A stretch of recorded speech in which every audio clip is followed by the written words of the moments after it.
ভাই মশিউর রহমান জানতে চেয়েছেন, আপনার প্রশ্ন উত্তর দিলাম। তোফায়েল জানতে চেয়েছেন, আমাদের দেশে যে মুজিব শতবার্ষিকী পালন হবে এটা ইসলামে কতটুকু জায়েজ, আর মুসলিম হত্যাকারী নরেন্দ্র মোদীকে প্রধান অতিথি হিসাবে আনা কি মুনাফিকি হবে? ভাই তোফায়েল, নরেন্দ্র মোদীকে আমাদের দেশে মুজিব শতবার্ষিকীতে আনার যে সিদ্ধান্ত সরকার নিয়েছেন, সেই সিদ্ধান্তকে পুনর্বিবেচনা করার জন্য এদেশের শত শত লক্ষ লক্ষ বরং কোটি মানুষ আবেদন করছে, আমরাও আবেদন করছি।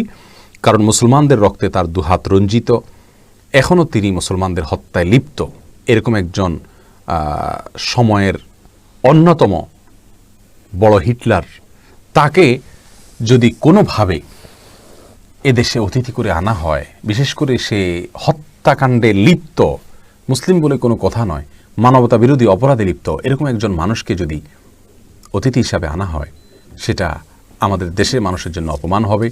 এদেশের মানুষের চিন্তা এবং আদর্শের সাথে এটা কোনোভাবেই মানানসই হবে না। সেজন্য আমরা এটা যারা করবেন তাদেরকে আমরা বিনীতভাবে অনুরোধ করব, তারা যেন এই সিদ্ধান্তকে পরিবর্তন করেন। আর অমুসলিমদের মধ্যে কেউ যদি মুসলমানদেরকে হত্যা করে, তাদের সাথে যদি কেউ ব্যক্তিগতভাবে তাদের সাথে টান ভালোবাসা থাকে, বন্ধুত্ব থাকে, তাহলে তাদের ইমান নিয়ে প্রশ্ন তোলা যেতে পারে। এরকম ভয়াবহ বিষয়, আল্লাহ তাআলা মাফ করুন।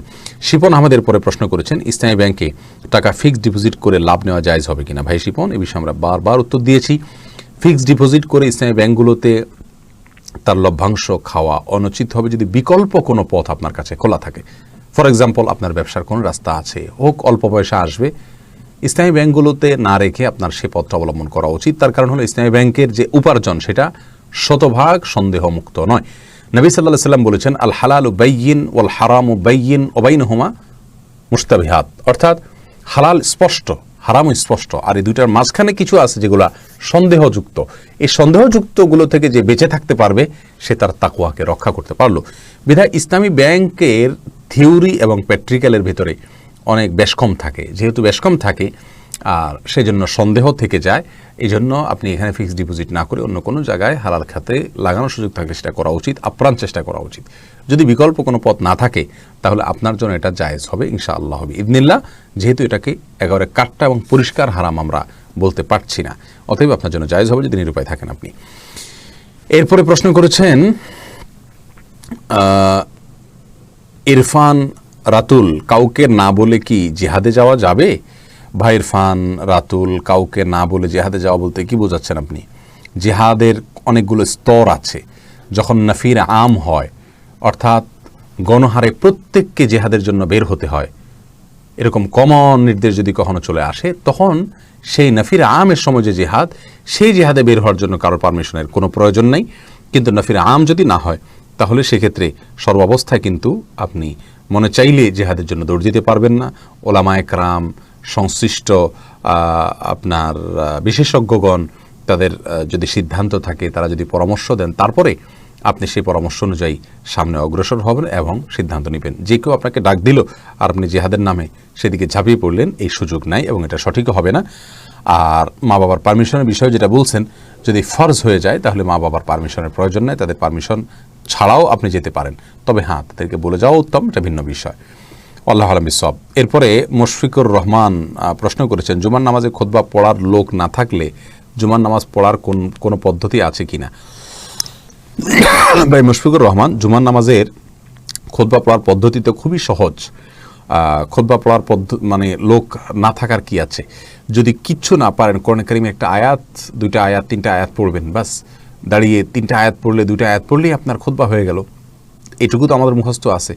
অতএব এটুকু যদি করে তাহলে খুতবার যে দায় সেটা ইনশাআল্লাহ বিদিনিল্লাহ আদায় হয়ে যাবে, আল্লাহ তাআলা চাহেন তো।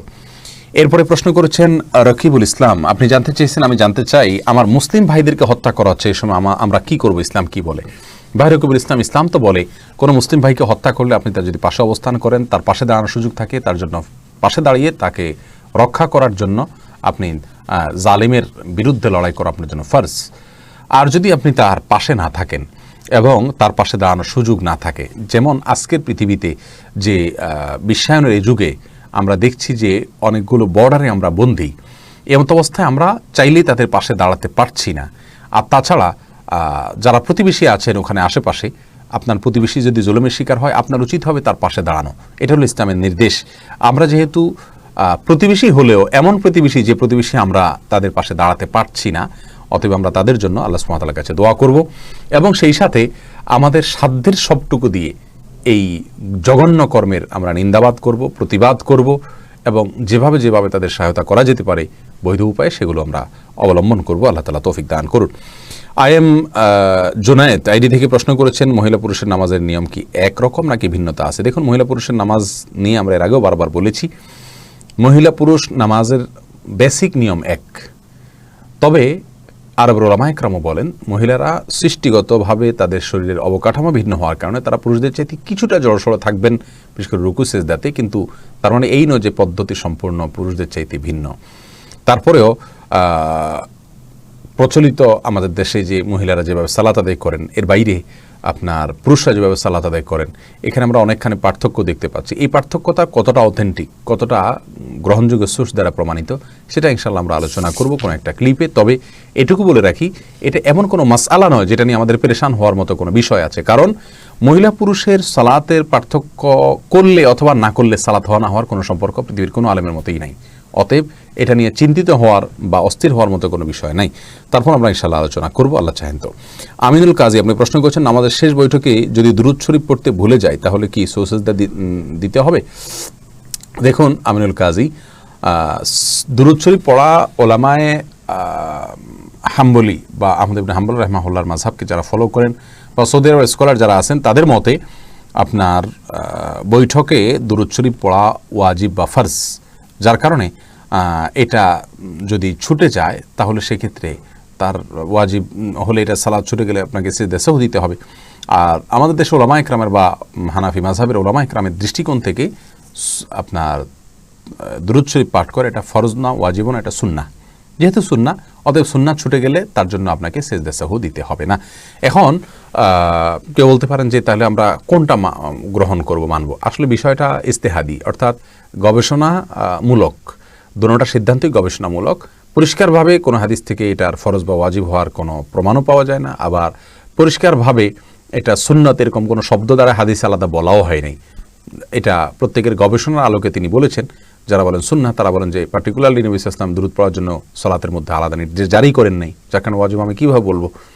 তিনি পড়েছেন সেসব সুন্নাত হবে সাধারণ অবস্থাতে। আর যারা বলেন যে ওয়াজিব বাধ্যতামূলক, তারা বলেন নবী সাল্লাল্লাহু আলাইহি ওয়াসাল্লাম বলেছেন সল্লু কামা রাআইতুমুনি উসাল্লি, তোমরা আমাকে যেভাবে সালাত আদায় করতে দেখেছো সেভাবে সালাত আদায় করো। যেহেতু তিনি নির্দেশ জারি করেছেন, অতএব তার একটা নির্দেশে, কমন নির্দেশে যে আমি যেভাবে করেছি সালাত সেভাবে করো, তাহলে পুরো সালাতটাই সেভাবে করা জরুরি। তো এক্ষেত্রে সুন্নাহ হওয়ার মতটা আমার কাছে বেশি দলিল সমৃদ্ধ মনে হয়।